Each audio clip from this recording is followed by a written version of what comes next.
Council on Competitiveness was absolutely delighted to team with the AFL-CIO under the leadership of Rich Trumka, the president, and the new organization, Third Way, led by John Cohen. And what's very interesting about this partnership is that all three of the organizations are focused on how to create a new generation of prosperity and increased standard of living for all our citizens in a very transformational time. So we each have different components of the new future for America, but coming together we can add our insights, our intellect, and move the nation forward. The Council on Competitiveness is a private sector organization. We bring together the top CEOs from all sectors of our economy who join with university presidents, our labor leaders, and lab directors to really focus on the drivers and strategy for next generation productivity and growth in the country. And of course, the industrial enterprise, the creation of jobs, products, services, is what that is all about. And at the heart of that is the criticality of energy.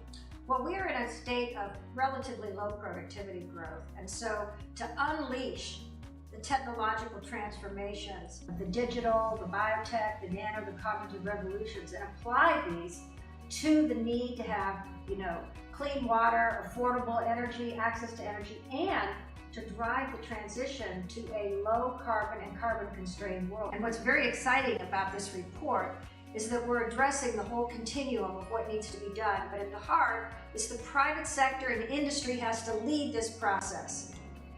There are a variety of reasons for that. Part of it, of course, is costs, environmental issues, safety issues. So in order to push forward in this transformation to a clean, sustainable energy infrastructure that's going to drive our industry, drive our productivity, there has to be a partnership. The Council on Competitiveness is one of the first organizations in the country to really recognize and articulate that our country had moved from a period of being energy weak to energy strong. Now, of course, this had been driven by the bonanza of our shale gas and our fossil fuels that have made us energy secure and independent.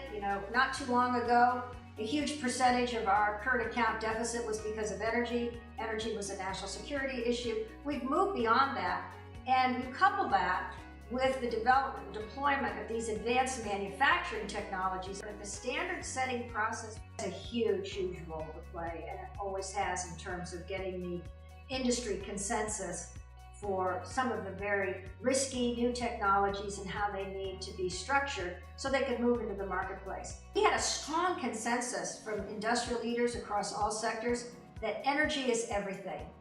And these companies, whether it's in aerospace or advanced manufacturing, banking, across the gamut, know that to have energy efficiency, energy productivity, and energy sustainability advances their core business line and puts them in a competitive advantage. So I think we're in a great position in the country that industry does matter, and industry is part of the game, is shaping the game, and they want to lead into the future.